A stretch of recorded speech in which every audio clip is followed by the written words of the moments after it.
Halo guys, kembali lagi bersama saya ya. Hari ini kita akan belajar tentang database. Oke, ini ditunggu-tunggu ya. Database satu hal yang penting banget dan mahal banget di sistem kita. Tentunya kita nggak tahu ya kalau dari sisi kemarin tuh tempat database adanya di server side ya, pasti ya. Eh, jadi kita hari ini nggak ada ngomongin urusan front end sama sekali, murni ya. Cuman di komputer servernya doang ya. Jadi di komputer server doang, selain ada sistem backend seperti kemarin ada Golang, Java dan sebagainya macamnya, ya.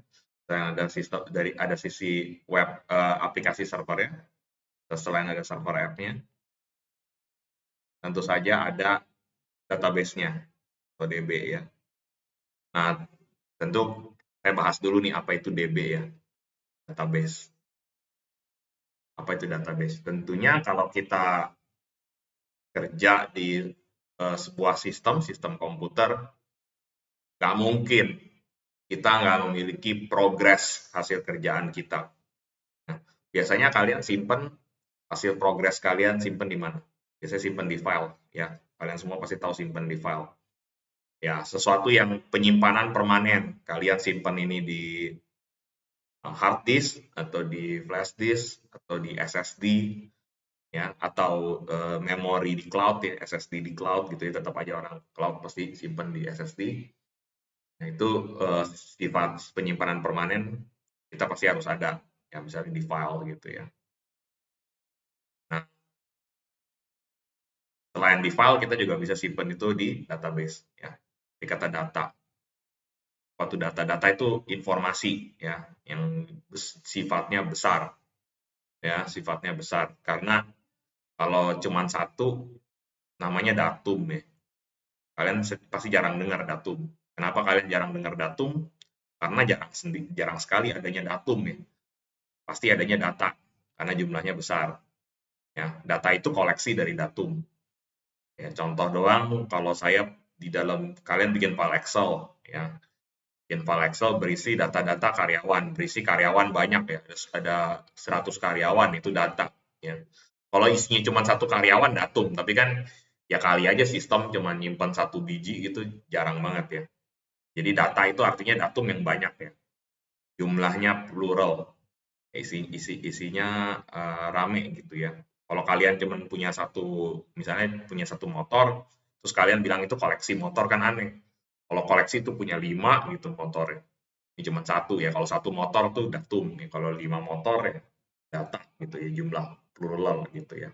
Jadi data ya. Sama kayak kalian file kalian juga pasti berisi banyak data ya. Banyak data. Nah, jadi gini kalau kita bikin business application, data itu disimpannya maunya di dalam database. Nah, database itu kan kayak kalian kenal mereknya banyak ya.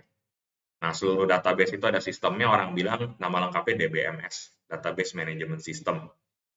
Nah, nanti saya akan bahas lebih jauh lagi tentang Database Management System. Orang singkatnya bilang aja DB ya, database ya, database. Pertanyaannya kenapa sih database banyak banget ya? Kenapa sih database macamnya banyak banget ya? Kalau kita kenal lagi tuh database ada misalnya kalian pernah dengar ada Oracle DB, ya, Microsoft SQL Server, SQL, Momo, DB, Influx, ya dan lain-lain. Kenapa database ya dan lain-lain. Kenapa database tuh jumlahnya banyak banget dan kenapa harus banyak? Kenapakah sama semua? Apakah ini cuma persaingan merek dagang? Jawabannya nggak sesimpel itu. Nah, sebelum kita bahas lebih lanjut, kenapa macam-macam ini dan beda-bedanya apa, dan kurang lebih yang bisa kalian tawarkan untuk para marketing yang bisa, untuk para sales yang kalian bisa tawarkan ke klien seperti apa, atau kalian meneliti produk kalian, kalau kalian punya produk, database-nya pakai apa, kelebihannya apa, atau sebelum para rekruter mencari orang yang tepat, ya, talent acquisition kita cari orang yang tepat, bisa nggak mengganti kalau nggak ada Oracle, bisa nggak pakai Microsoft SQL Server atau pakai MongoDB segala macam. Sebelum kalian salah mencari orang, kita pelajarin dulu perbedaan-perbedaan antara database ini apa, ya, dan kelebihan dan kekurangannya apa. Oke, data itu banyak, kayak saya bilang, data itu informasi yang jumlahnya banyak. Ya. Sebelum saya masuk ke sana, saya akan ceritain kalian dulu kenapa beda-beda berdasarkan yang kita sebut juga dengan data struktur. Data struktur ini nantinya akan mempengaruhi data model. Jadi nanti ngobrol sama klien sama anak nyambung. Ya, data struktur dan data model. Apa itu data struktur? Saya kasih perumpamaan yang gampang aja. Contoh doang kayak tadi saya bilang, data itu adalah sebuah koleksi. Saya kasih perumpamaan misalnya kalian di sini bisa punya koleksi apapun. Kalian bisa punya koleksi stiker, koleksi perangko, koleksi jam tangan, koleksi baju, koleksi perhiasan, koleksi mobil, koleksi motor, ya, banyak macam. Pada saat ketika benda itu banyak koleksi, yang namanya koleksi. Ketika koleksi kita itu banyak, beres-beresinnya pasti lebih menantang, lebih susah. Ya kan, kalian mau simpan itu di dalam gudang atau di kamar kalian atau di rumah kalian, nyimpennya akan susah. Kalau satu ya udah taruh aja gitu. Tapi kalau banyak, kalian mau simpan di lemari itu susah. Saya kasih contoh penyimpanan koleksi yang sangat menantang, yaitu perpustakaan. Ya, yaitu perpustakaan.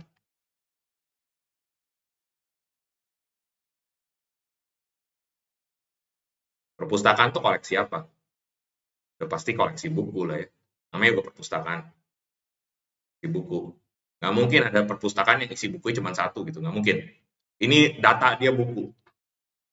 Ya, bayangkan kalau kalian data ya kalian kerja, misalnya data klien, pasti datanya banyak tuh kliennya ya. Mungkin ada 700 klien, 2000 klien ya. Di dalam Excel kalian, di dalam file kalian. Nah, ini sama koleksi kan.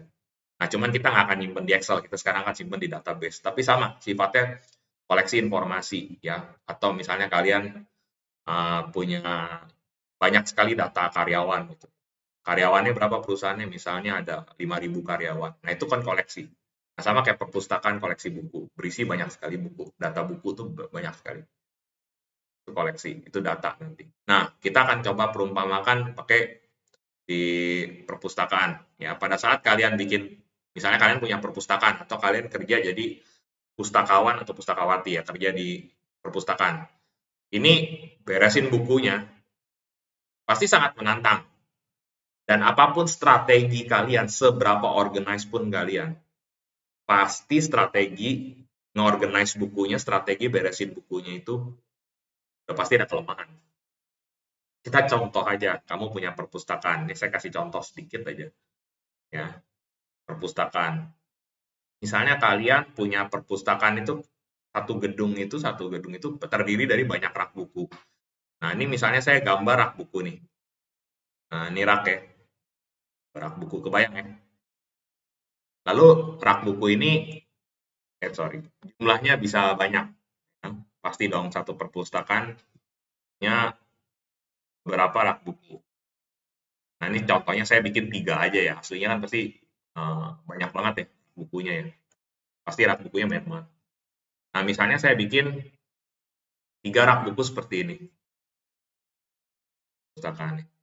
Bagaimana strategi kalian beres-beresin buku? Mungkin ada dari kalian yang strategi beresin bukunya, beresin datanya adalah dengan cara, oh satu rak ini satu jenis buku, satu genre. Ya. Misalnya rak buku yang paling awalnya, paling kiri saya bilang ini kategori novel. Oke.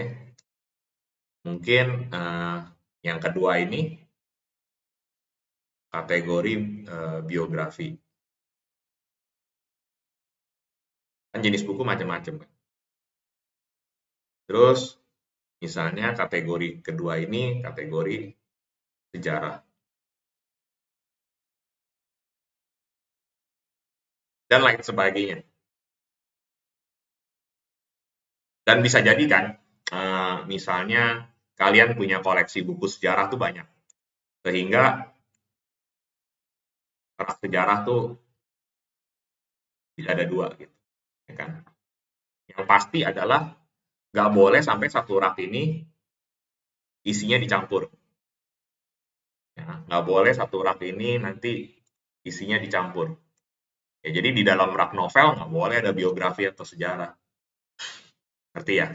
Nah, ini misalnya strategi beres-beresinnya begini. Misalnya berarti saya punya buku novel segini. Ini buku novel saya nih. Dimasukin ke sini. Rak. Dan nggak pasti penuh ya. Misalnya saya cuma punya novel ini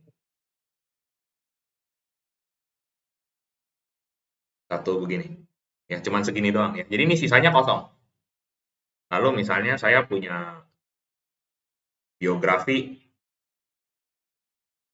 misalnya lumayan penuh ya. Misalnya doang.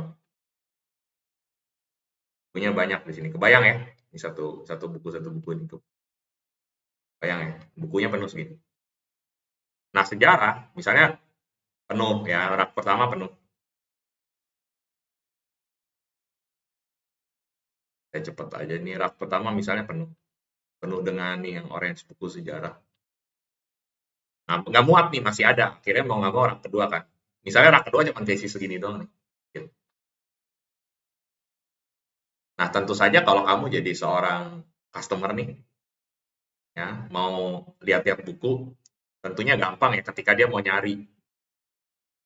Ketika dia mau melakukan pencarian, oh kalau ke bagian novel, ya udah tinggal tinggal ke sini aja. Tinggal nyari di mana gitu novel. Ketika nyari biografi ya tinggal ke sini. Oke, mungkin agak sedikit menantang nyari di sejarah karena datanya lebih banyak. Tapi ya overall masih oke lah nyarinya. Cuma sedikit lebih menantang. Nah, kalau misalnya kalian jadi pustakawan misalnya, kemasukan satu buku novel baru ya gampang tinggal masukin di sini. Kemasukan sejarah ya di sini. Nah, tapi apa kelemahan daripada strategi beres-beres ini? Yaitu makan tempat deh. Itu makan tempat. Kalau kalian lihat di sini, kekosongannya luar biasa nih. Artinya kosong ya, ompong. Oh, kosongnya banyak banget ya di sini. Oh, kosongnya banyak banget. Nah, artinya kelemahan cara beresin buku ini adalah makan-makan tempat. Apalagi kebayang nggak? Nanti ketambahan satu buku biografi baru, udah biografi akan buka satu rak baru, isinya cuma satu buku doang. Karena biografi nggak boleh nyempil di novel atau di sejarah. Kategorinya berbeda. Jadi ini strategi nyarinya lumayan enak lah. Nambahin data baru gampang, rapi ya.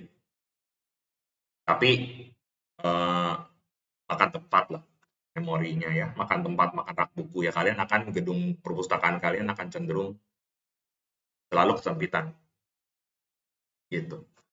Nah, coba bayangkan begini, kalian punya strategi lain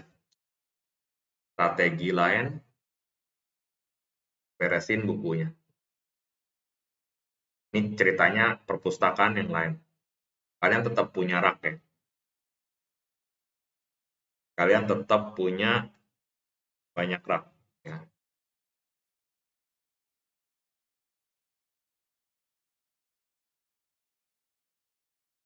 Saya bikin dulu.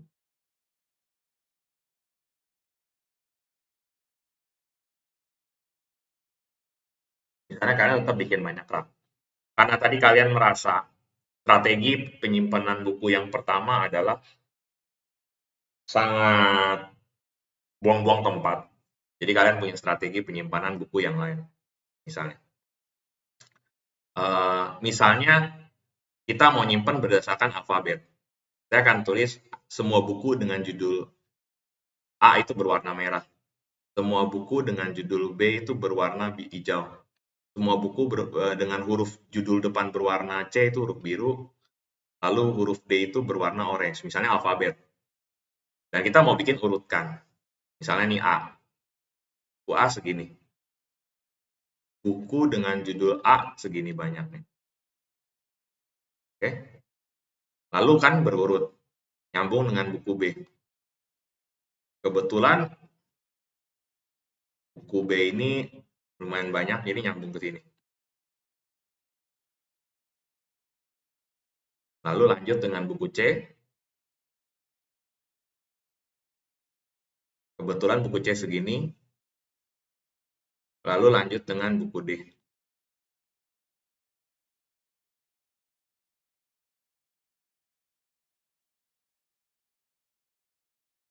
Biar lebih seru, saya tambahin satu lagi ungu. Ungu itu buku E.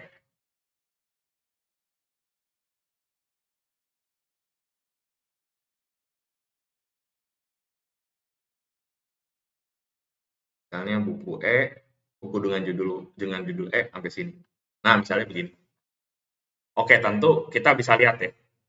Ini lebih nggak makan tempat dari yang atas karena bisa rapet, ditutup banget. Dan kalau kamu jadi customer, nyarinya lumayan enak. Iya dong, carinya tetap lumayan enak. Oh, saya cari buku B misalnya, udah cari aja daerah hijau. Saya cari buku C, udah lokasinya di sini C. Tapi kebayang nggak kalau perpustakaan kamu tiba-tiba ketambahan buku C beberapa, misalnya ketambahan segini buku C, rak buku. Misalnya mau masuk buku C, maka dia harus masuk tepat di sini kan. Maka si orange dan si ungu, ya, atau kita bilang buku buku D dan buku E, semuanya harus geser. Bayangin dengan masuk si biru, orange sama ungu semuanya harus harus geser ke sini, ke kanan. Waduh, ya. Jadi kita bisa bilang perpustakaan yang ini, yang kedua ini, sebenarnya hemat tempat. Mantap ya, hemat tempat banget. Pencarian juga, kalau mau nyari buku kalian sangat mudah. Pencarian juga gampang ya.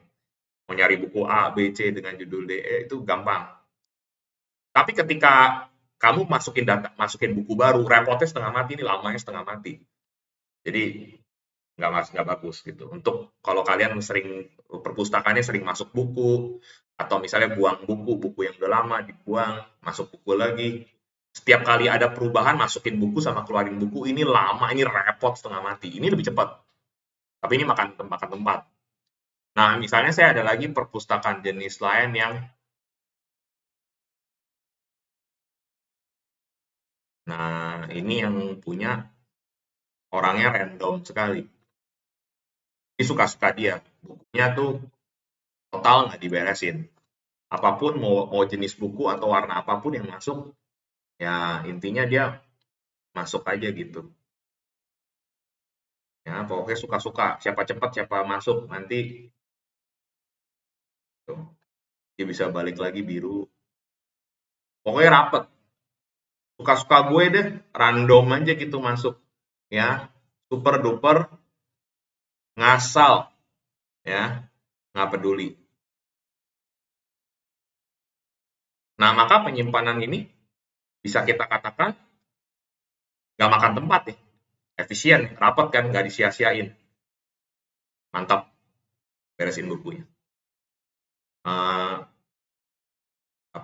manfaatkan tempat. Ketika ada buku baru datang, juga ya tinggal ceplok aja cepat sekali mas tambah bukunya atau mau hapus bukunya cepat sekali ya. Sorry hapus buku maksudnya buang bukunya cepat sekali. Tapi ketika ada jadi tambah buku baru cepat.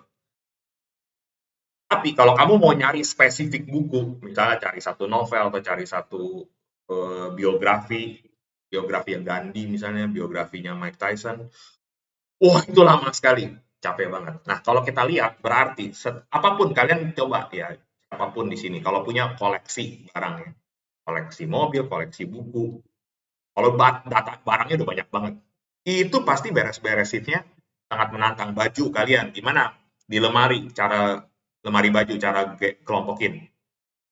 Apakah celana di mana, semua celana gabung, ataukah digantung, apakah ditaruh begitu saja, ya enak diberesin, atau kalau nambah baju bagaimana, susah nggak? Pasti ada tantangan dan kita lihat nggak ada strategi beresin yang sempurna itu nggak ada. Pasti ada kelebihan dan kelemahan. Nah, itu disebut strategi beresin bukunya, disebut juga ilmu struktur data. Ya, ilmu beres-beres. Jadi kalau kamu di rumah punya koleksi apa, koleksi parfum, koleksi tas juga, itu sebenarnya ada ilmu data strukturnya. Ilmu strategi beres-beres, strategi ngorganize data, strategi ngorganize koleksi itu gimana tuh namanya data struktur. Ya, jadi ketika di kuliah kalau kalian lihat nanti untuk para talent acquisition recruiter kita lihat gitu ya di catatan di kuliah dia ada belajar data struktur atau enggak. Ya. Jadi setiap database kita merek-mereknya juga ada data struktur, ilmu beres-beres buku. Yang menghasilkan yang kita bilang adalah data model. Ya. Jadi ini misalnya model genre, saya bilang ya, model apa nih model genre? Ini model apa gitu ada strategi. Ini mungkin model alfabet, ini model ngasal gitu. Akan menghasilkan jenis model yang berbeda. Nah, jadi itu kenapa saya capek-capek ini mungkin kebanyakan dari kalian gile si Bobby ngajar talent acquisition sama ngajar uh, marketing ya sales kok terlalu teknis banget gitu. Enggak, ini justru kalian bisa manfaatkan untuk mengecek dan menawarkan sesuatu ke klien kalian lebih bagus ya gitu. Nah, sekarang saya akan ceritain tentang data model dan merek-mereknya. Pertama, database model. Oke, yang paling umum, paling mendunia, paling beginner, paling semua orang, itu namanya RDBMS. Atau singkatan dari Relational DBMS, Database Management System. Ada lagi nih nama gaulnya, yaitu SQL. Jadi SQL itu data model. Oke, saya biar kalian tahu nih, saya akan bilang database model. Data model. Atau orang bilang data model atau database model sama. Ya. Ada ini, RDBMS, SQL. Nah, kita ngomongin contoh produk-produknya ya. Saya tulis dalam warna biru ya, contoh produk-produknya. Ini merek-mereknya nih, persaingan dagang. Contohnya, kalian pasti sering banget dengar. Oracle DB. Ya. Lalu ada Microsoft. Kita tulis ke bawah aja kali ya. Microsoft SQL Server. Atau sering juga dipanggil dengan MS SQL. Atau orang juga sering ngomong dengan SQL Server. Ya biasa ya, teman-teman Indonesia paling suka singkat-singkat. Nama aslinya Microsoft SQL Server. Ya, terus ada MySQL, lalu ada Postgre, ini MariaDB,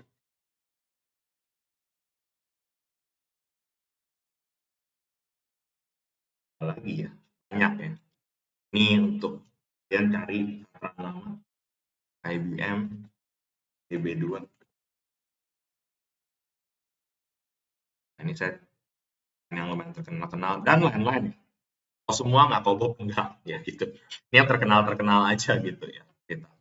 Nah ini jenis ya. Nah kelebihannya apa?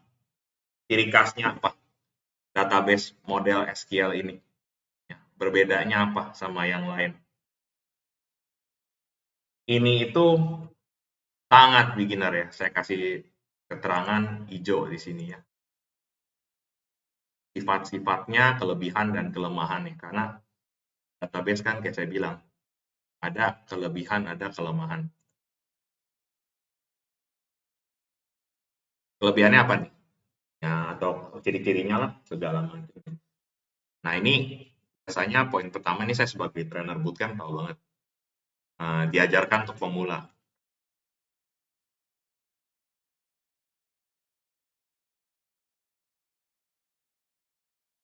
Ya biasanya di kuliah atau di training. Ini di training bootcamp awal, training fresh grad ya. Fresh grad aja di kuliah pasti kena ini. Kalau ada kampus nggak kasih ini, nggak ngasih SQL, itu kampusnya rada-rada ya saya bilang. Aneh aja gitu loh. Low banget, sangat aneh. Apa ini? Ada apa dengan RDBMS relationship? Orang bilang relational. Pertama, di coding dengan SQL. SQL ini julukan sebenarnya singkatan dari Structured Query Language. Jadi kalau kalian atau orang bilang ngodingnya nge-query ya, query ya. Jadi kalau kalian sering dengar orang ngomong anaknya bisa query-nya, anaknya bisa query-nya. Nah, itu bisa ini, bisa ngoding database ini nggak yang saya sebut di sini. Gitu. Nah, ini bagus untuk apa nih? Nah, strateginya ini untuk anak marketing terutama, bukan untuk recruiter ya. Nah, kalau kalian jualan produk, ya, jualan sistem, jualan apapun deh. Ini itu bersifat sangat ASIP. Ya. ASIP ini singkatan, ya, atomicity, consistency, isolation, durable. Nah, jadi kalau kalian lihat produknya, mengiklankan sebuah produk, data di kita bersifat sangat ASIP. Kemungkinan database-nya ini, apa ini maksudnya? Saya singkat aja ASIP ya, bukan ASIP keasaman. ASIP ini singkatannya, atomicity, consistent, isolation, durable. Artinya sangat konsisten, sangat rapih ya. Kalau boleh saya bilang, sangat solid, sangat rapih, sangat terstruktur. Yang namanya struktur query language, rapih banget. Oke ya. Dan saking ASIP-nya biasa ya kalau kamu ASIP ini katanya juga nggak mungkin, kemungkinan dia salah kecil, sangat teliti. Dan ini cocoknya untuk kalian anak-anak sales itu menjual ini dengan sistem OLTP untuk kebutuhan OLTP atau kita bilang online transaction process. Jadi sangat bagus untuk mendata hal-hal seperti penjualan barang, transaksi ya, penjualan barang, perubahan jadwal penyusunan dan perubahan jadwal kereta api dan pesawat. Itu data-data transaksi contohnya, terutama bagian keuangan ya, pembayaran, untuk marketplace jual beli barang, transaksi untuk kasir, untuk kegiatan apapun bersifat transaksi, perubahan jabatan dari karyawan itu transaksi sifatnya, sesuatu yang sifatnya sangat teliti core bisnisnya yang sangat bisa dipantau oleh orang-orang audit. Nah, itu cocok nih database ini. Gitu. Terus menurut saya ya codingnya juga mudah ya karena bagus untuk pemula. Ini anak-anak mudah ya, cari resource yang bisa ini untuk anak recruiter, untuk anak talent acquisition, cari resource yang capable untuk ini tuh menurut saya nggak susah gitu ya. Relatif mudah dan jumlah orangnya banyak nih keuntungannya. Jadi saya akan bilang ini mainstream sekali ya, dan hampir semua klien juga butuh ini. Nah, kita kan bisnis application udah pasti ya, OLTP dan ASIP, kenapa enggak? Nah, ini kalau tadi kita belajar data struktur, pencarian data lumayan cepat lah.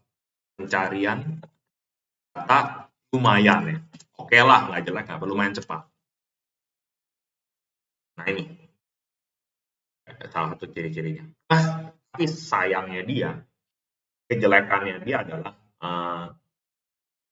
pertama dia nggak bisa datanya tuh kalau besar, kalau datanya banyak banget bengkak ya. Artinya makan memori. Dia tuh akan makan memori. Susah handle data besar. Kalau datanya kebesaran ya.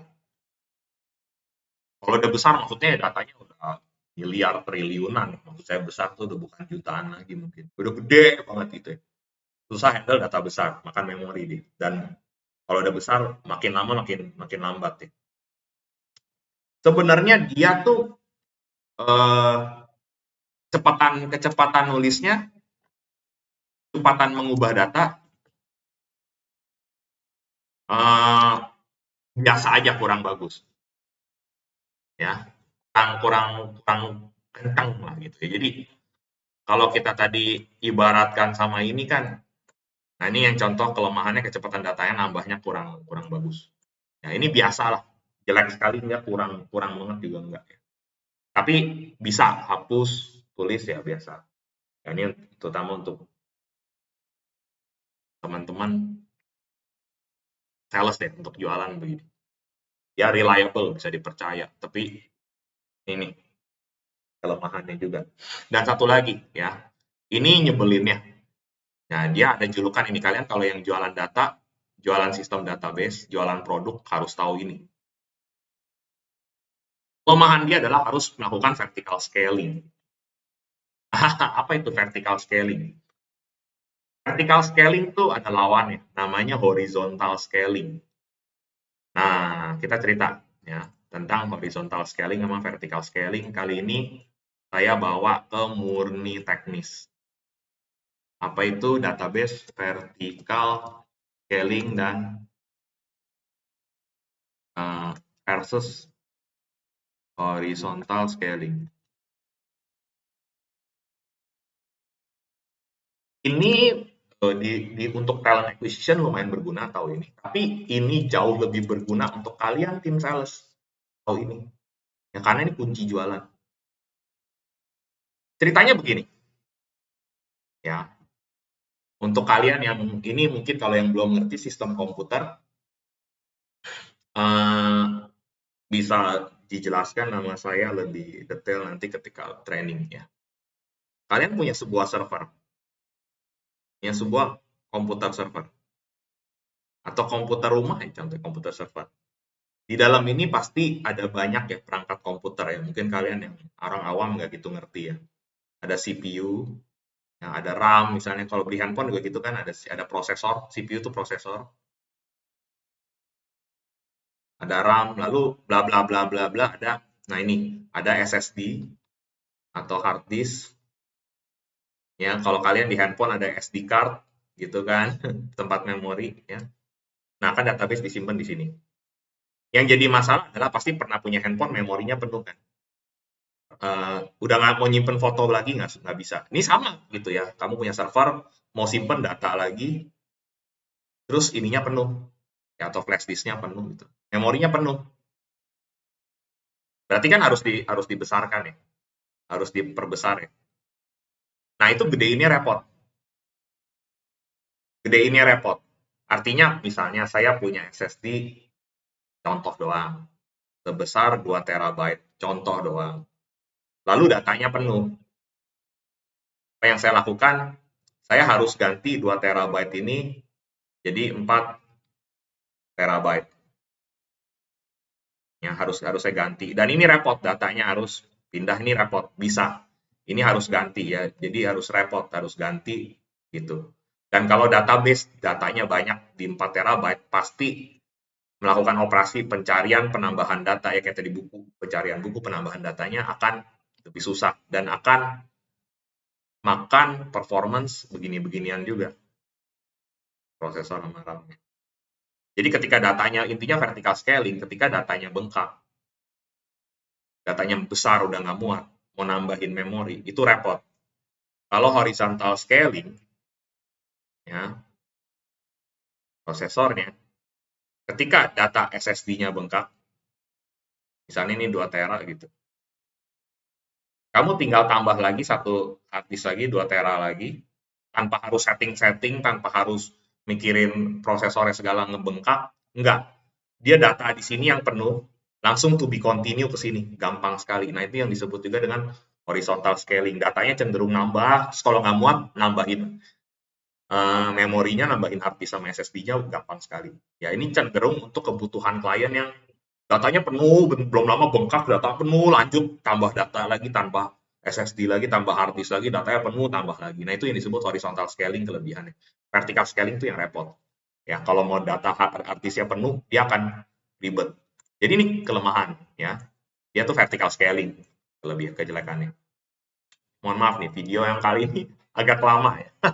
Database kan target banget nih ya. Benda yang sangat berharga banget di sini kalian ya. Sampai kalian nanti kan akan cari orang-orang, para pekerja yang khusus ngurusin database. Seperti anak BI, data science, data machine learning ya, data analitik, karena database administrator. Jadi database ini di bagian backend-nya emas banget gitu ya. Jadi saya cerita agak lama. Ya. Nah, Saya tahu nih, kalau kalian ngomongin secara orang awam, kalian cuman akan membahas jenis modelnya antara RDBMS atau NoSQL. Cuman begitu doang. Tapi sebenarnya kenyataannya lebih kompleks daripada itu.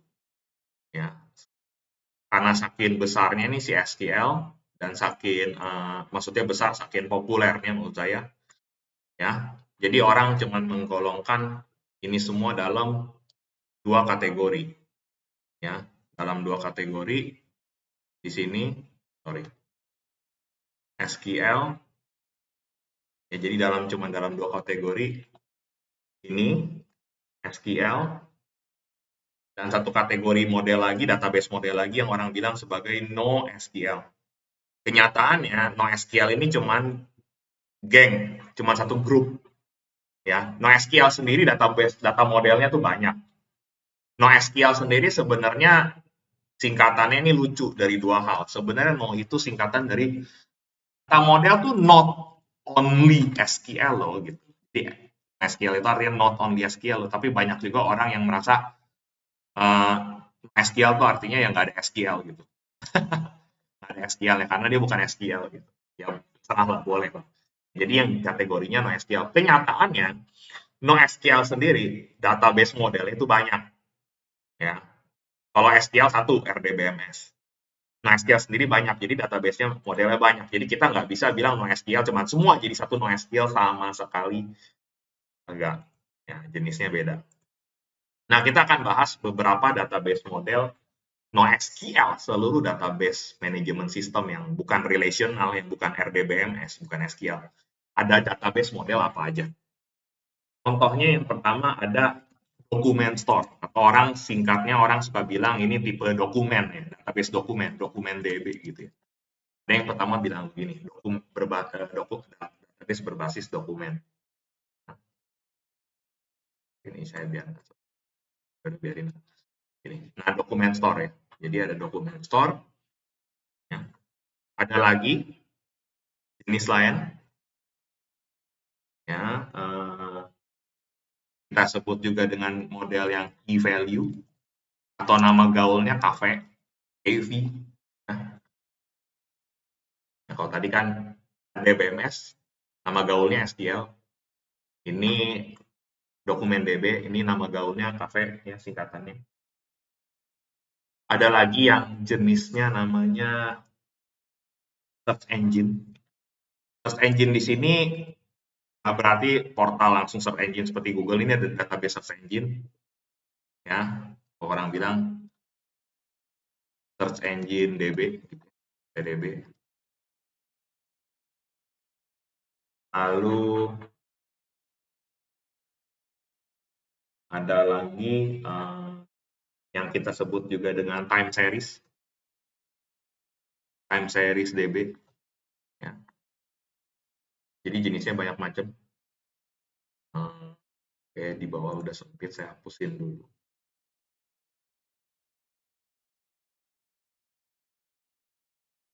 Selain time series ada graph database.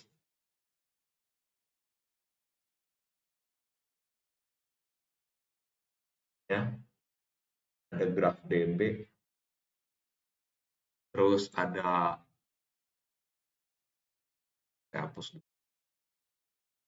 hapus bentar. Ada graph, ada white column. Oh, mampus kan, banyak banget ya kalian nih. Apa-apa catat aja dari video ini. Banyak database jenisnya, banyak banget. White column,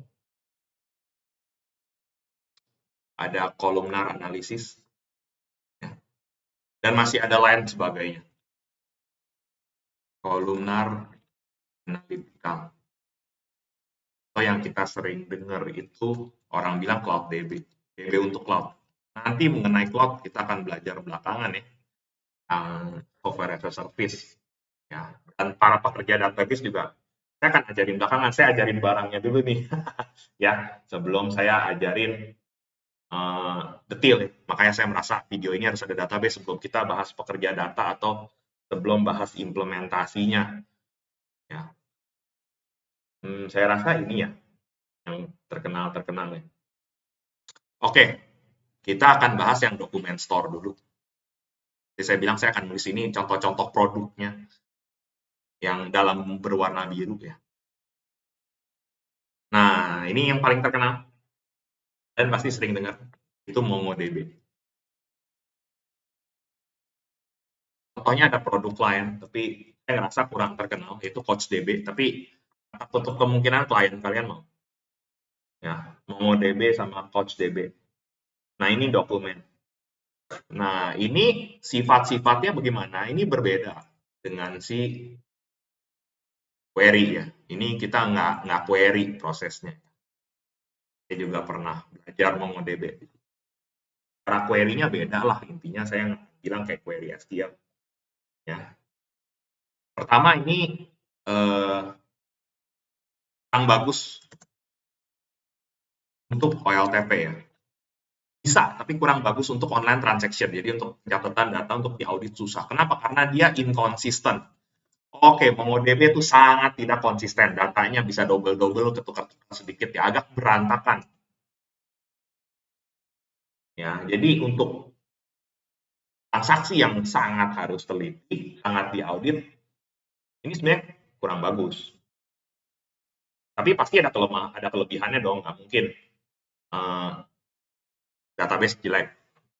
Ini horizontal scaling ya. Oh, jadi ini kalau nambah database, artis SSD nggak muat, besarnya sangat gampang. Dan ini bisa handle data yang lumayan besar. Timbang si SQL. SQL tadi kalau kalian lihat kan yang biasa makan memori ya. Ini tidak begitu makan, ini hemat memori lah. Saya akan bilang ini lumayan hemat memori. Saya akan bilang lumayan hemat memori gitu. Dan ini cepat ya, performance-nya cepat. Performance cepat ya. Performance-nya lumayan cepat ya, terutama dalam hal tulis ya. Kalau pencarian kayaknya sosok sih dia ya.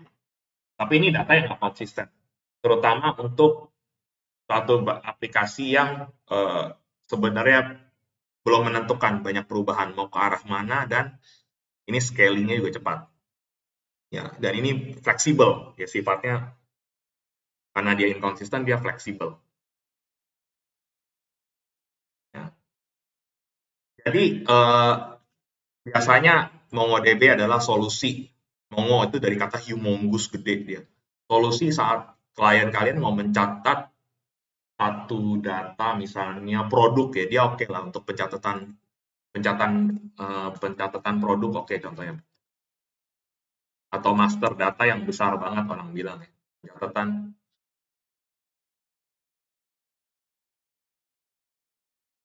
data produk yang double-double yang gede yang nggak terlalu sensitif time-nya waktunya segala macam untuk data yang besar beda-beda. Nah ini sangat oke lah ya. Sayangnya nih untuk para rekruter resource ini agak sedikit langka ya. Resource atau karyawan kandidat yang bisa ini agak langka ya. Karena sejauh ini saya ngelihat anak-anak yang belajar MongoDB itu antara mereka lewatin spesial full stack JS ya, lewatin spesial bootcamp yang full stack JS. Biasanya ya. Atau kalian anak-anak nih yang pengalaman kerja agak langka atau yang belajar sendiri otodidak. Dan ini jujur ya, saya bilang ini tidak beginner friendly. Jadi biasanya yang praktisi belajar MongoDB pun atau CouchDB itu sebelumnya pernah SQL.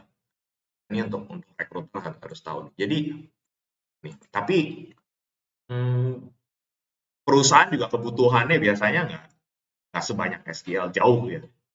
Kebutuhannya nggak banyak banget. Tapi saya udah menemukan sih beberapa contoh klien atau kandidat yang memang pakai ini. Contoh dong. Ya, biasanya dari sistem SQL, ketika mau belajar NoSQL, dia cobain dokumen store dulu ya. Karena eh, itu dia, saya bilang ya, sangat disarankan yang belajar dokumen store ini biasanya bisa dua hal, ya. Bisa SQL biasa dulu, terus dia kalau bisa pernah bikin REST API atau pernah handle JavaScript.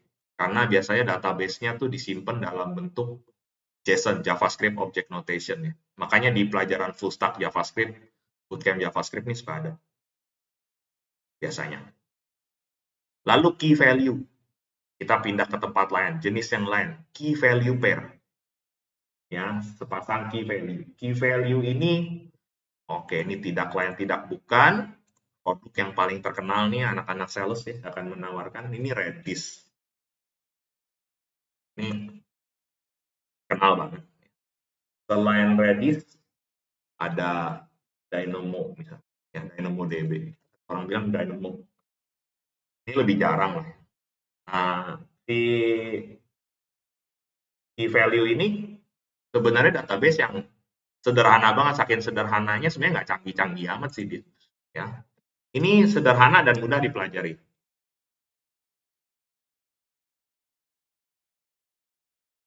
Tapi untuk kalian yang nyari junior atau fresh grade, ini nggak biasa diajarkan di kampus.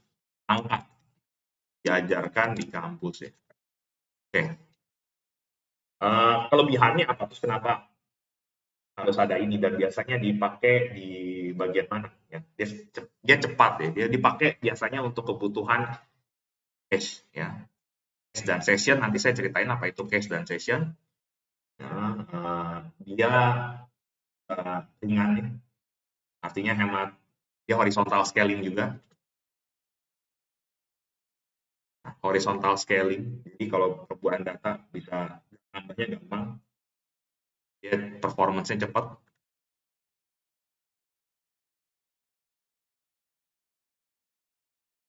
Ini kelemahannya, ya saya bilang saking sederhananya, tidak bisa simpan data yang sifatnya kompleks.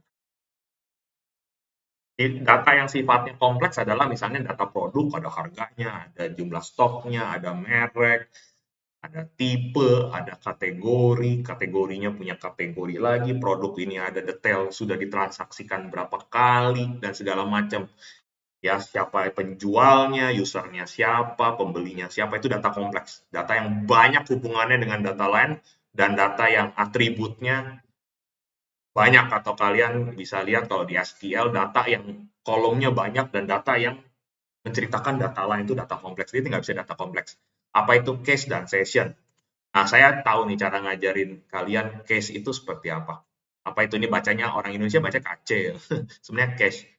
Case itu adalah database ini tuh sebenarnya tujuannya untuk support database lain, improve performance aplikasinya. Jadi apa itu cache?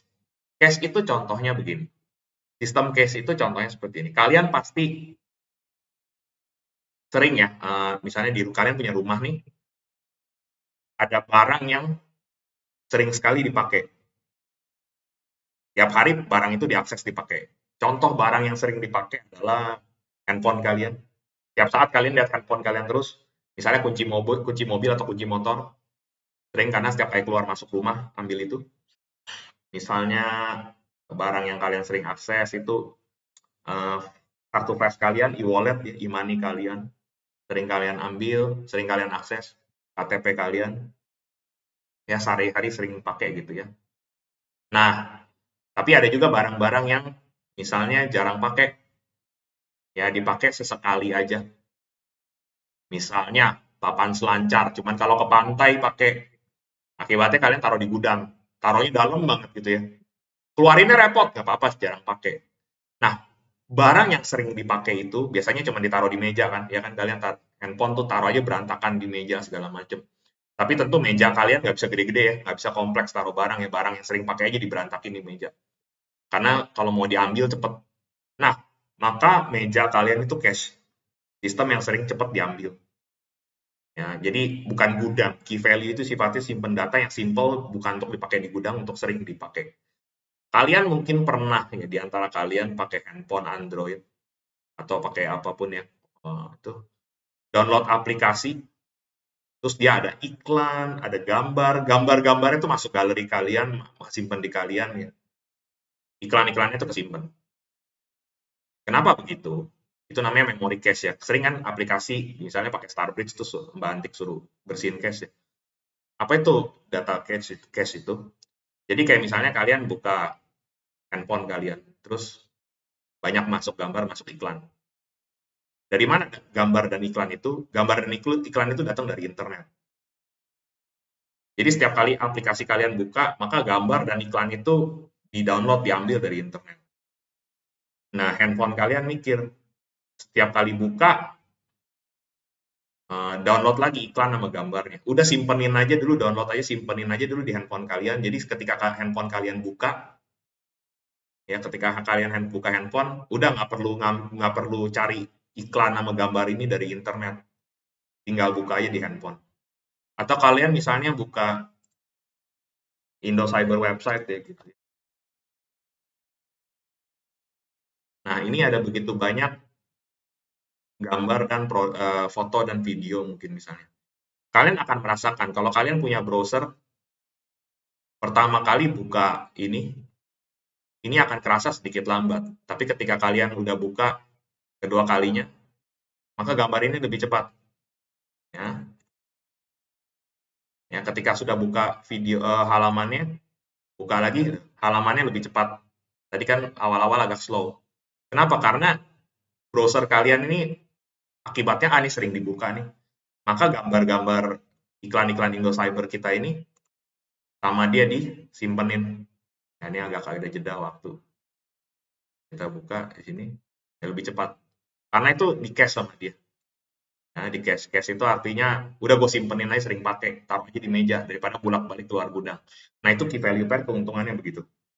Ya, jadi ini untuk mempercepat performance aplikasi. Ya, yang dimana ada data sementara. Jadi ini cocok nih buat para sales jualan satu data yang ada Redis-nya, ada database-nya. Di mana data itu tuh update-nya nggak cepat sekali.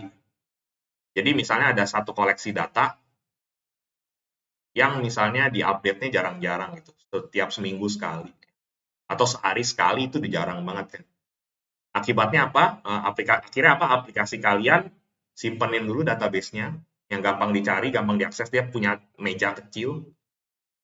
Ya udah kalau misalnya mau lihat meja aja datanya. Nanti minggu depan baru dia akan dapat update dari gudang. Datanya bisnisnya nggak cepat sekali berubahnya. Nah itu sering pakai ini untuk cache ya. Makanya dia session ya. Dibilangnya cache atau session. Session itu sementara. Sementara taruh meja. Barangnya nggak perlu taruh diberes-beresin. Ya otomatis dia nggak cocok untuk transaksi kan pastinya kan. Dia tidak asid, tidak kompleks, tidak reliable, tidak asid seperti ini, tidak untuk OLTP. Ya. Jadi orang-orang audit tuh males periksa ini pasti. Kan OLTP ya, bukan online transaction unit, tidak asid. Bahkan kebanyakan tipe NoSQL tuh nggak asid, nggak rapi. SQL. Berikutnya, search engine. Dari namanya aja kalian udah bisa kebayang ya, ini database yang pencahariannya kencangnya bukan main. Dan sangat fleksibel, pencariannya kencang dan fleksibel. Ya, contoh doang, saya kasih contoh.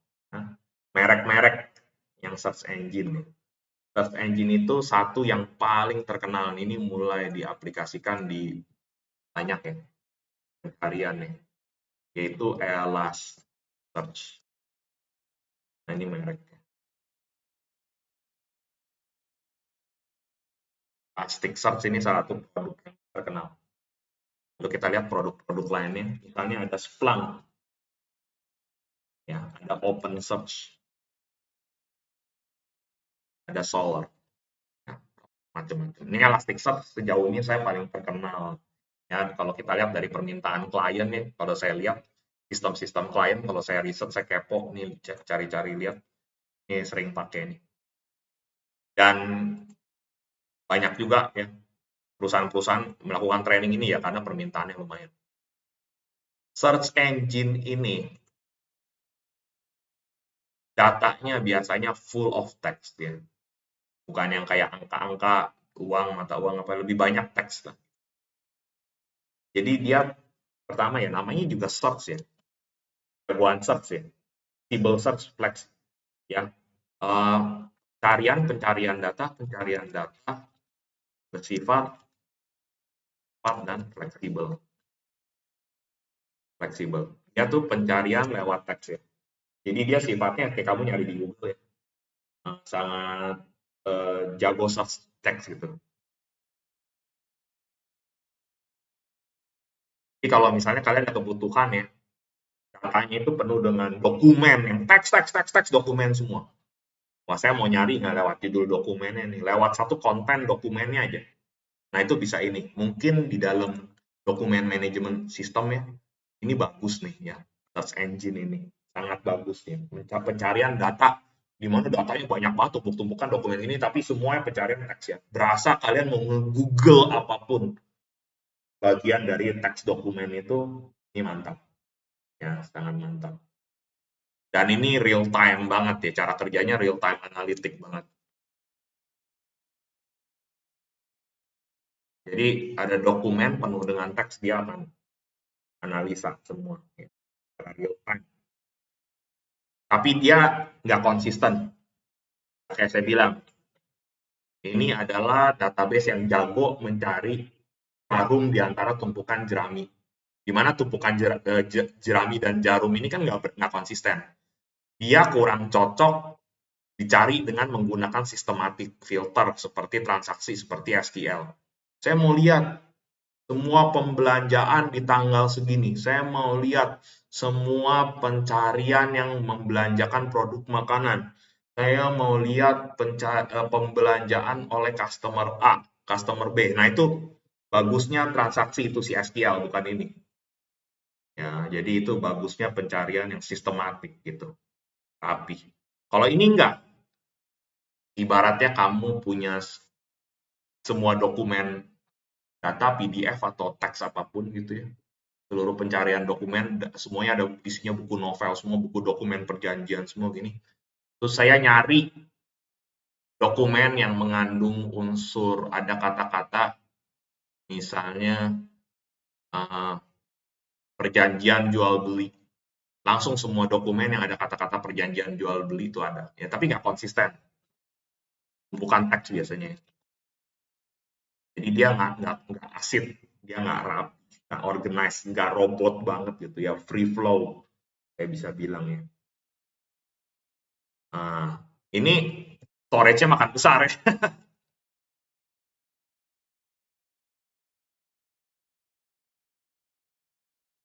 Ya, satunya.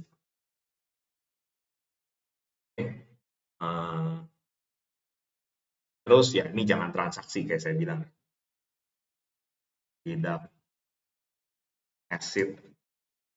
Ya, kalau nggak konsisten ya udah pasti nggak acid. Orang acid di dalamnya C-nya singkatan konsisten dan nggak bagus untuk OLTP atau transaksi ini nggak bagus.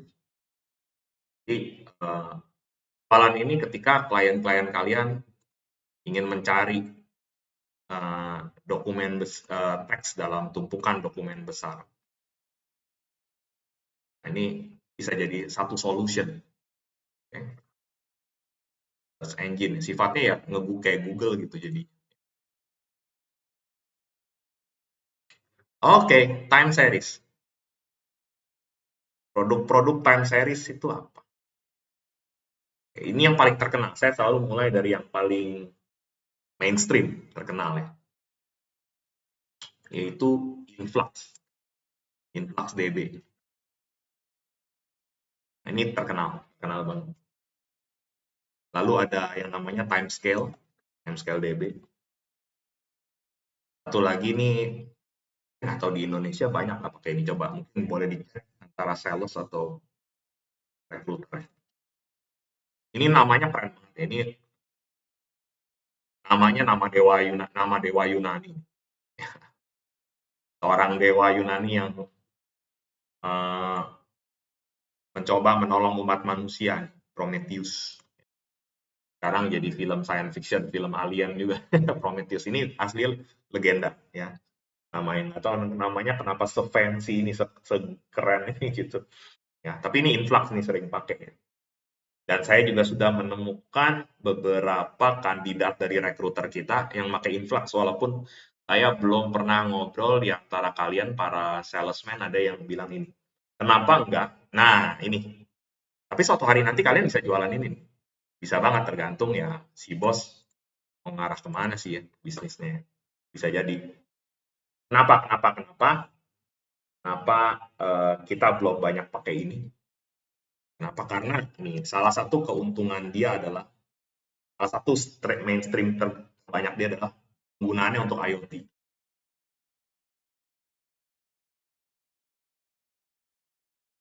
Atau apa? Internet of Things, membuat everything smart. Ya. Smart home, smart kulkas, smart fridge, smart car, ya, mobil pintar atau barang-barang di dalam pabrik. Ya, itu biasanya ada embedded computer, saya udah pernah jelasin IoT, ya, artinya semua barang ini akan secara continuous ngabarin data ke internet. Ya, itu Internet of Things ya, menjadikan satu dunia smart.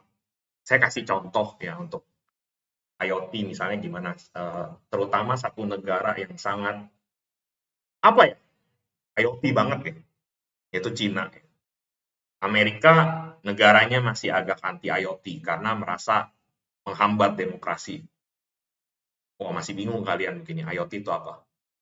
Contohnya begini, saya kasih contoh.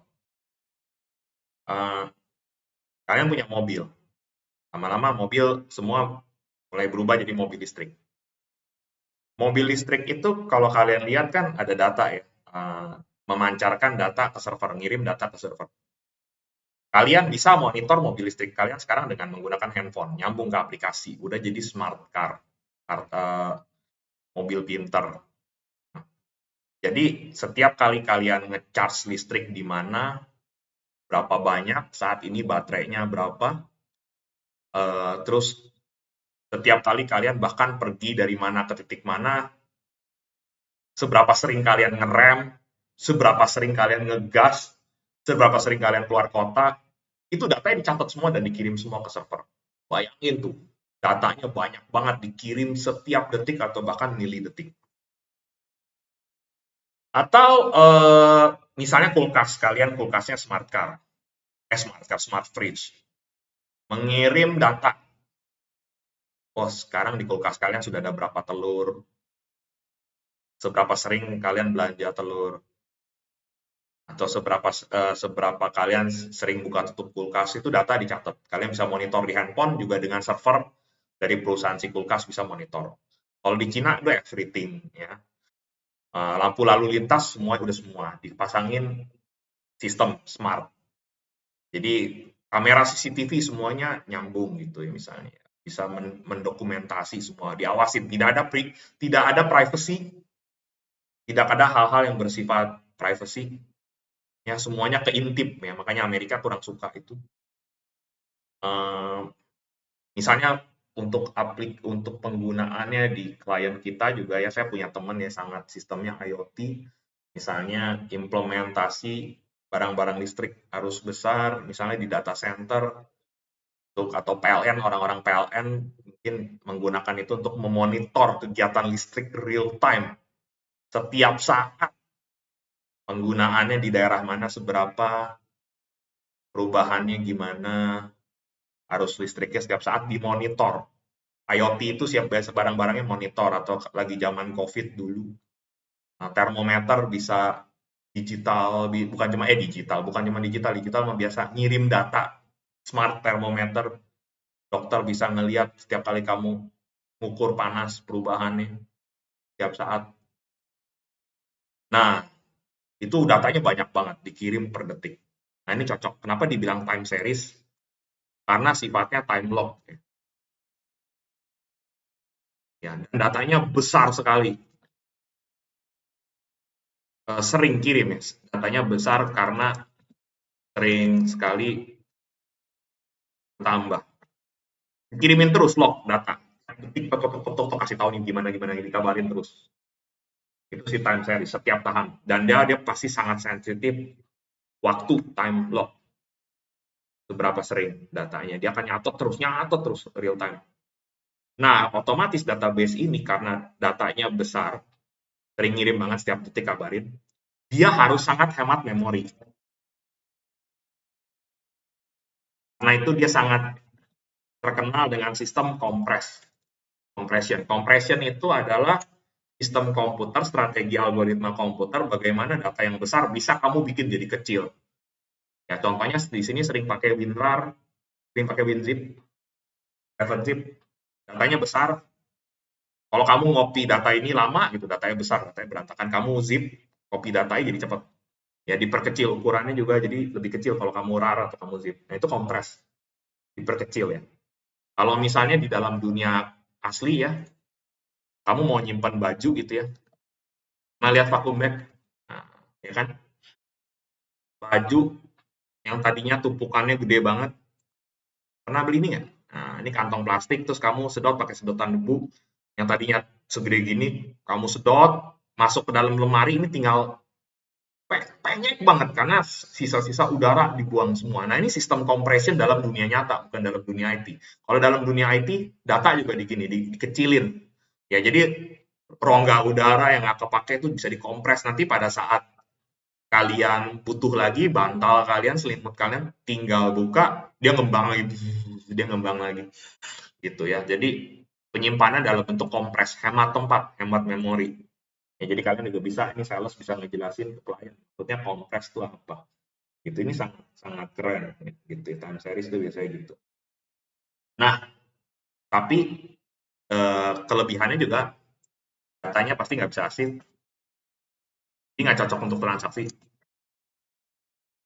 Tidak konsisten, tidak asli ya, bukan konsistennya sih, lebih nggak reliable, nggak dipercaya, tidak untuk OLTP ya.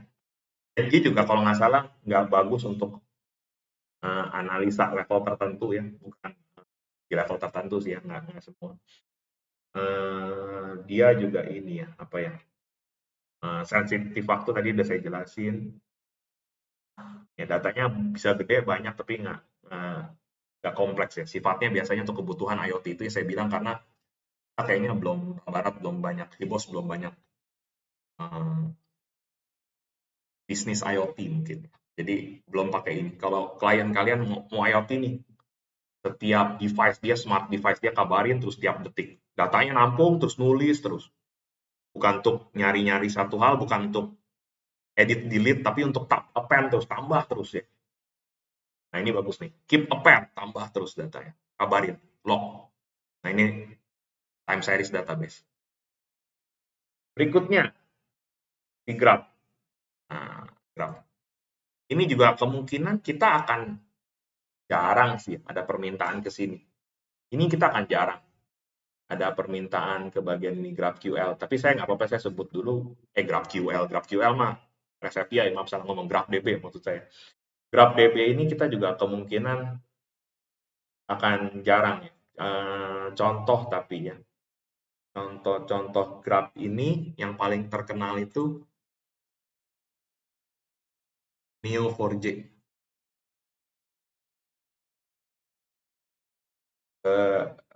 Ini recruiter ya, kalau ada kebutuhan ke sini, ini nyarinya akan kalian akan kasihan, nyarinya akan susah. Sebenarnya ini canggih ya, pengaplikasiannya mantap. Ini Janus juga Dewa Roma nih, Dewa Romawi, Janus Graph. Yang terkenal sih Neo4j setahu saya ya. Ini juga saya belum belajar pasti. Ini agak langka kebutuhannya karena cuma perusahaan spesial dong. Ini. Nah, Janus Neo4j dan Janus ini penggunaannya untuk apa? Untuk sesuatu yang bersifat, datanya tuh bersifat network, relevansi network node dan network. Network yang di sini saya maksud bukan data networking, bukan apa. Jadi begini, kalau saya boleh bilang mah, supaya kesannya gampang belajar, gampang lucu, saya bilang GraphDB ini database cocok logi. Kalian pasti pernah pakai Facebook ya semua ya. Nah, ini satu user nih di Facebook. Terus berteman dengan user lain, betul nggak? Ini berteman dengan user lain. Terus kalian user ini berteman dengan user ini. Nah, ini maksud saya network ini. Lalu ini berteman dengan 2 orang, ya kan? Lalu ini saya berteman dengan ini, dan orang ini berteman dengan ini. Nah, berarti si orang ini nih pasti ada punya kemungkinan bisa berkenalan dengan Anda. Maka di Facebook akan kasih dia friend recommendation kan, pernah nggak kayak gitu? Karena 2 teman Anda mengenal dia secara langsung, maka ditunjukin. Nah, ini datanya bersifat network. Siapa ke siapa, siapa ke siapa. Atau kalau kalian lihat di Netflix, film ini sudah ditonton siapa, user siapa, atau Spotify ya, gitu ya. Misal kalian, misalnya di Spotify, kalian ya user suka satu musik, suka satu jenis musik juga. Lalu kalian di sini punya teman yang suka musik yang ini, suka musik yang ini. Terus dia akan cocokkan juga ada orang lain yang suka musik genre yang sama.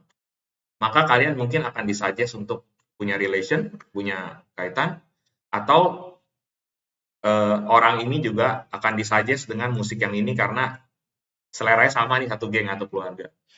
Nah, ini yang disebut juga dengan node dan network, atau orang bilang transversal join. Nah, biasanya ini graf DB bagus untuk data-data penyimpanan data-data seperti ini. Ya. Penyimpanan data-data seperti ini. Jadi, kalau buat kalian para sales, ya, kapan berjualkan ini sistemnya? User seperti apa yang mau? Kalau biasanya usernya yang bikin sistem kayak tadi ya, network dan network, banyak personalisasi dan recommendation.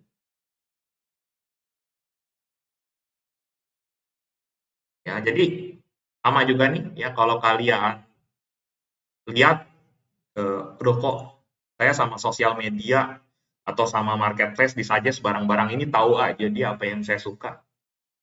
Nah, ini dari ginian. Ya, jadi ini biasanya juga dipakai di sosial media, sosial network ya. Sistem sosial network nih sering. Ya, gitu.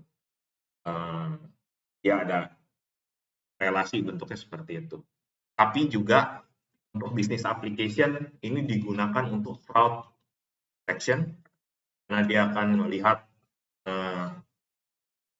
relasi dari data ke data untuk menetapkan ini ada penggelapan, ada palsu.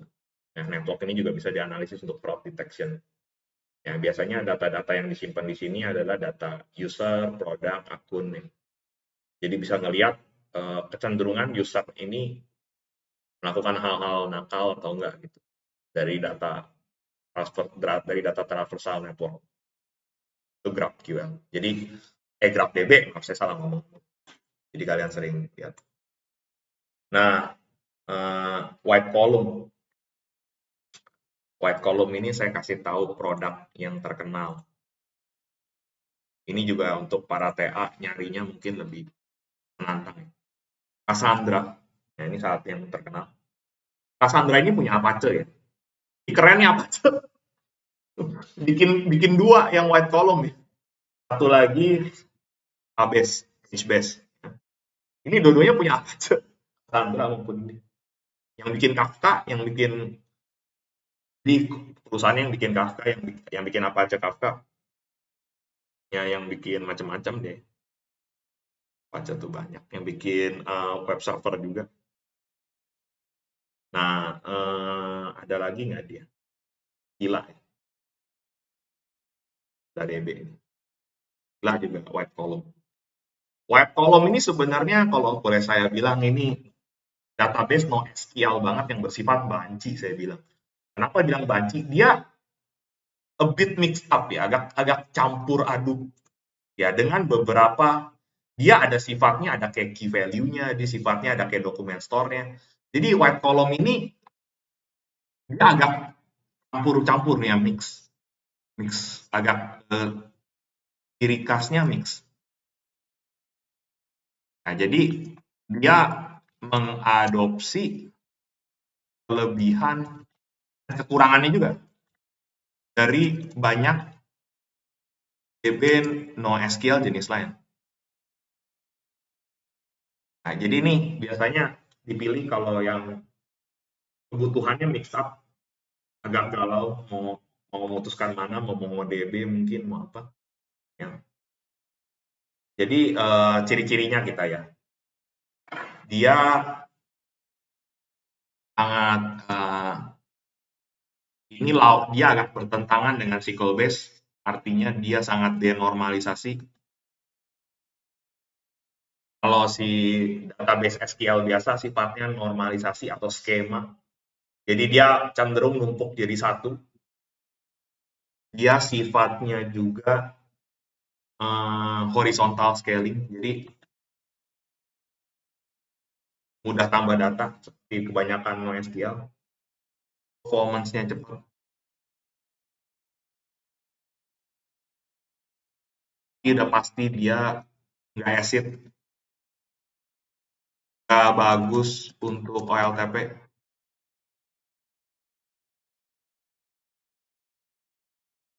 Ya. Terus dia jago write, sangat bagus untuk nulis ya, tambah data. Orang bilang write heavy, atau write through ya. Jago write, jago tambah data. Kamu akan bisa lihat istilah-istilahnya write heavy, biasanya jago tambah data. Ini biasanya kualitasnya hebat, uptime-nya tinggi. Artinya database-nya jarang sekali down gitu, nggak jalan, ada sedikit tuan ya, uptime-nya membandel banget deh. Ya, jadi selalu perform dia. Dia nggak konsisten ya. Tapi dia tidak seperti ini ya, tidak seperti key value yang datanya bisa banyak ya, dia masih lebih kompleks, kolomnya banyak dibanding A dan V ya. Tapi dia ada key value, ada kayak sistem key value pair-nya juga. Jadi dia bit mixed up ya, agak campur aduk sistemnya. Tapi sangat NoSQL campur aduk white column. Oke. Nah, columnar analytical. Ya, orang suka bilang DB Cloud, atau kalian pasti sering dengar nih, dari tim BI kita sering dengar database OLAP. Sebenarnya OLAP itu feature-nya ditulis di hijau, tapi orang suka bilang database OLAP. Karena kebutuhannya untuk OLAP. Dan biasanya dibutuhkan untuk OLAP atau cloud. Ya. Nah, saya cerita dulu brand-brandnya. Merek-merek yang sering dipakai. Nah, untuk kolumnar analytical. Ini cukup terkenal, Snowflake,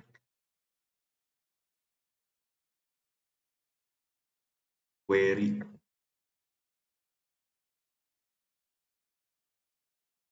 House katanya. Ini juga saya baru dengar. Shift.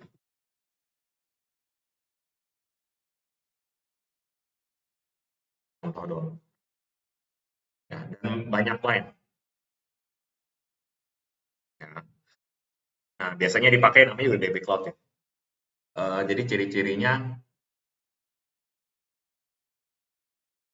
nah ini kemungkinan kalian tanya Abu Fung akan tahu di ini. Sama.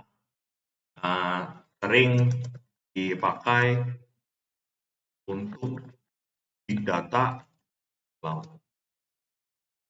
Katanya besar ya, udah pasti namanya udah big. Nah itu salah satu mereknya BigQuery.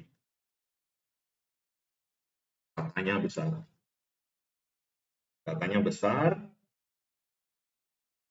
sering dipakai untuk produk-produk data warehouse. Nanti data warehouse atau data gudang ya, bukan data untuk gudang ya, data warehouse itu ini sangat ilmunya anak BI. Nanti bisa kita bahas mungkin di satu video. Kalau saya campur di sini juga, ini videonya gede banget kan. Biasanya dipakai anak-anak BI untuk melakukan data warehouse. Kita Indocyber sering tuh ya kasih jasa pembuatan data warehouse. Anak BI itu mainannya setiap hari. Jadi ini terkenal untuk data warehouse, tumpukan data yang dikumpulin dari berbagai sistem, dari mungkin banyak perusahaan juga bisa ditumpuk di sana, yang biasanya dimiliki perusahaan-perusahaan ini dimiliki satu bos gitu ya, ditumpuk di sana. Jadi ini sangat oke. Dan ini jelek atau jelek untuk kurang bagus ya, saya nggak akan bilang jelek, kurang bagus untuk OLTP yang transaksinya masih berubah-berubah, nyatet data transaksi ya, tapi nggak data transaksi berubah-ubah. Ini sangat sempurna untuk OLAP. Jadi OLAP nih sifat lain, bukan OLTP. Kalau OLTP tadi online transaction processing, kalau OLAP ini online analytical processing ya.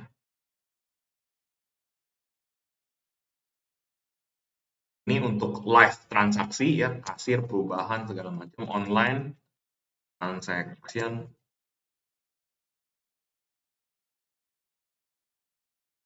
Satu untuk analytical. Jadi gampang ya, satu untuk transaksi, untuk satu analitik. Jadi ini anak-anak data analis, anak BI, business intelligence, anak machine learning akan sangat mantau ini ya. Jadi saya kasih tambahan, jadi ini mainan BI, data analis, science juga bisa kayaknya sih, machine learning. Jadi ini anak-anak peneliti data nih akan demen pakai ini. Jadi ini datanya bukan dirancang untuk diedit-edit, ngerti nggak sih, bukan untuk berubah-berubah masuk, tapi ini data besar yang dikumpulkan setiap periode waktu, tujuannya untuk dipelajarin, untuk dianalisa, untuk diprediksi. Jadi dari data yang besar, para pemimpin perusahaan ini, klien-klien kita ini bisa menganalisa keputusan bisnis berikutnya. Bagusnya apa sih? Transaksi seperti apa sih yang diminati orang? Rata-rata manusia di dunia mau ngelakuin apa sih? Kedepannya akan ada perubahan apa sih dalam dunia bisnis? Jadi itu untuk itu, para peneliti data untuk menebak masa depan dan membantu support pengambilan keputusan dari data yang besar. Gitu ya. Kemungkinan pemilihan berikutnya presiden siapa yang menang sih? Nah, kemungkinan gubernur siapa yang menang sih? Nah itu analytical. Jadi gitu. Ini juga rapi, datanya rapi, data rapi, dan harusnya konsisten juga setahu saya. Jadi dia bukan untuk online, bukan untuk OLTP karena bukan untuk read-write banget ya. Jadi nggak bisa untuk berubah ya. Jadi dengan analisa aja dan untuk type, update, delete, lagi delete gitu ya. Jadi lebih ke arah gitu. Dia sangat scan-nya cepat ya. Gitu. Jadi biasanya untuk kebutuhan itu juga ya dipelajari untuk prospek, report, dan analisa. Jadi contohnya seperti itu. Jadi banyak macam. Nah, oke, saya kasih contoh gitu aja. Jadi nanti ke depannya mungkin ya database model masih banyak gitu ya. Tapi ini saya cerita yang umum-umum aja. Oke. Nah, tapi kita tahu ya, sekarang database itu teknologinya berkembang. Jadi, yang saya jelasin ini sebenarnya mereka semua primary modelnya. Utamanya MySQL tuh RDBMS. Tapi, kayak Postgre contohnya. Postgre ini sangat iri lihat yang NoSQL, oh kamu punya gini. Maka Postgre itu juga nanti ada feature di luar dari SQL, di luar dari RDBMS. Dia juga ada feature NoSQL-nya beberapa gitu loh. Misalnya Postgre ini sekarang punya feature agak kayak MongoDB-nya gitu loh. Tapi tetap feature utama dia primary modelnya RDBMS. Jadi setiap database ini bisa punya yang namanya secondary model. Itu yang bikin kompleks.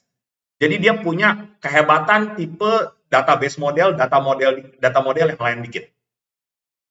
Ya orang bilang multi model, tapi ada primary-nya, ada secondary-nya. Tapi ada contohnya database yang sangat imbang.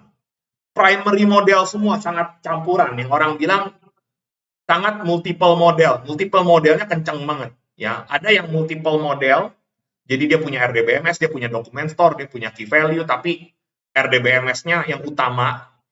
Tapi ada juga yang database-nya sangat maruk, sangat serakah, sangat bisa punya semua. Contohnya apa? Nah, ini kita boleh demo, boleh iklankan produknya ini, kemungkinan Bu Fung tahu banget semenjak di jagoan Microsoft. Misalnya Microsoft Azure Cosmos database ya. Jadi di Azure tuh punya dua database ya. Punya database Azure SQL, punya Azure Cosmos. Azure Cosmos ini tipenya banyak ya. Dia primary semua setahu saya ya. Jadi dia ada dokumen kayak si dokumen DB, dia ada kayak si Mongo-nya, dia ada apa lagi ya si Azure ini ada graph-nya juga, ada key value juga. Kalau saya ada white column juga, dia mix banget gitu ya. Tuh, kamu bisa lihat ya, banyak banget tipe modelnya dihajar banyak sama dia. Dan kalian akan ngelihat di hari ke depan mungkin akan kayak begitu-begitu. Dan database yang saya bilang ini semua yang di sebelah kanan ini primary-nya. Tapi secondary-nya nanti bisa sangat amat mix ya, karena suatu hari bisa aja MongoDB saya pengen punya SQL juga bisa aja kayak gitu. Ya, jadi feature-nya bawaannya ada banyak ya. Jadi ini saya cerita di sini yang stereotip yang biasa ditawarkan, yang biasa mainstream-nya ya. Kayak begini. Ya, tapi bisa macam-macam, bisa multi model. Nah, untuk para recruiter, hati-hati. Begini, kalau misalnya dari sales kita dengar kalau klien itu mencari anak yang bisa Oracle DB. Ada kemungkinan besar klien kalian tuh walaupun mintanya Oracle DB, sangat boleh kalau anaknya biasa ngoding MySQL. Dari MySQL ngoding Oracle DB itu belajarnya sangat mudah. Biasanya satu model, belajar satu sama lain tuh mirip, beda merek, beda gaya, perlu adaptasi, tapi inti utamanya ciri-cirinya tuh mirip satu sama lain, jadi orang yang biasa belajar di Postgre, adaptasi ke Microsoft SQL Server itu gampang. Jadi para sales di sini yang penting nanya, oke nggak? Kalau anaknya gini, database-nya doang. Dulunya dia Postgre, sekarang dia harus ke Oracle, boleh nggak? Biasanya klien kalian juga nggak rewel. Oke, nggak masalah.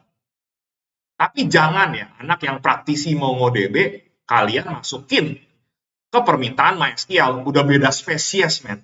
Udah beda model, udah beda database model. Dia dokumen store, jangan dicampur. MongoDB sama CouchDB agak mixed up, agak ketukar, nggak apa-apa. Jadi jangan cross species. Jangan biasanya bikin Redis, wah sama-sama NoSQL, masukin aja ke permintaan MongoDB. Mati kalian gitu ya. Jadi jangan dicampur. Jadi ini kegunaannya saya bilang tahu tipe-tipenya. Jangan cross tipe. Ya. Jangan permintaan kalian influx, udah masukin aja Elasticsearch. Nah, ini kena. Jangan. Yang berikutnya yang kalian harus tahu, yang nanti saya akan jelasin di video berikutnya, untuk para sales juga ini penting, dan para recruiter terutama sales. Biasanya klien kita bisa menggunakan lebih dari satu database model, lebih dari satu DBMS. Misalnya kliennya di dalam satu sistem, dia punya SQL-nya, punya DBMS-nya, dia mau dokumen store juga, dia mau key value juga, misalnya dia pengen white column juga, itu mungkin. Dan itu sudah sangat mengindikasi kalau dilakukan itu di dalam satu sistem, sudah sangat mengindikasi klien kalian tuh sudah masuk ke dalam microservice arsitektur. Karena beda service, beda database-nya. Mereka mau menyerap seluruh kehebatan database. Jadi, wah apa ini kehebatan database ini, kehebatan database ini. Terus klien kalian, ini kenapa saya nggak borong 3 ya, sekaligus saya punya kehebatan tiga-tiganya. Gitu. Nah, itu biasanya udah menandakan microservice arsitektur. Dan di mana kalau anak menghandle banyak service di arsitektur dengan menggunakan, kerjanya menggunakan lebih dari satu atau multiple database model, lebih dari satu, ya of course permintaan gajinya juga akan sangat beda ya, akan ada variasi. Ya karena kompetensinya, skillnya banyak gitu. Dan biasanya ketika sebelum microservice, ketika pertama kali aplikasi berdiri, klien kalian masih kecil, masih bikin aplikasi kecil, ya dimulai dengan yang penting ada SQL dulu. Nanti ketika aplikasinya bertambah, dia butuh kehebatan-kehebatan lain, mungkin berkembang ya di microservice, mereka baru belanja database lain. Itu sebabnya MySQL lebih ke apa ya orang bilang, bukan kebutuhan primer. Ini nasi. Ya biasanya lebih ke tambahan-tambahan ini lauk-lauk ini yang begitu gurih dan warna-warni ini. Ya, tapi sekali lagi itu yang saya mau jelasin ke kalian ya. Jadi ada tipe RDBMS, si beginner, si rapi, si transaksi, si nasi, si SQL, tipe SQL, si paling banyak permintaan. Kedua, si inconsistent, si suka-suka, si berantakan, si kecil, si cepat, dokumen store, paling jawara inkonsisten, si key value pair, si sederhana, si tidak kompleks, ya si cache, si KC, si peringan performance, si meja makan, si memori sementara, si search engine, si paling jago mencari jarum di antara tumpukan jerami, yang paling Google, paling pencarian teks di antara tumpukan teks-teks dokumen, si time series, database bersahabat dengan IoT, ya yang paling time based, ngirim terus datanya numpuk update yang si database apa ya, kita kalau boleh saya ngeledek mah posesif, terus kasih data, kasih feedback terus, dan sangat paling time based banget urutannya jelas. Si social network, rekomendasi, personalisasi, nyambung dari satu data ke data lain dalam bentuk jaring-jaring. White column, si banci, si campur aduk, ya si paling mixed up, si paling kombinasi, si paling semua bisa. Kolumnar, si DB Cloud, si OLAP, si Raja Analitik, si mainannya BI, mainannya data analitik, mainannya pakar-pakar data di sini. Ya di cloud bentuknya besar data. Jadi itulah tipe-tipenya yang biasa kalian lihat. Jadi kalian juga kalau para sales terima produk, jadi boleh diteliti tipe database-nya apa, gitu ya, keunggulannya apa dan tujuan produknya mau ngarah ke mana. Oke, kurang lebih itu soal database dari saya ya, videonya panjang bener nih. Oke, thank you, gitu aja.